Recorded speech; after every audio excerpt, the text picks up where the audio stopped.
বিরুদ্ধে কঠোরতম ব্যবস্থা নেবে এবং আমরা সামনের দিনে জুলাই আগস্টের অভ্যুত্থানের মধ্য দিয়ে যে বাংলাদেশ পেয়েছি, সেই বাংলাদেশের এখনো অনেক ফেসিবাদী নীতি, এখনো পুরনো অনেক বিধি কানুন ব্যবস্থা রয়ে গেছে।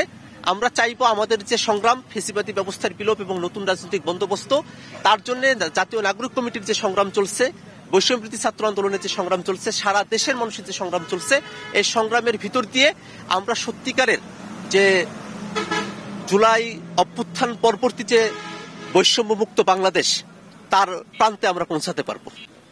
লুটেরা পুঁজিপতি হওয়া, লুটেরা বুর্জোয়া হওয়ার যে মানসিকতা, সেখান থেকে বেরিয়ে আসতে হবে। সবাইকে জাতীয় স্বার্থে জাতীয় বুর্জোয়া হতে হবে। যারা দেশের স্বার্থে কাজ করবেন, দেশের মানুষের কর্মসংস্থান নিয়ে কাজ করবেন, দেশের মানুষের সুবিধাগুলো দেখবেন এবং একই সাথে তারা এই যে অর্থ পাচার হয়, সেই পাচারের মতো কর্মকাণ্ড থেকে তারা বিরত থাকবেন।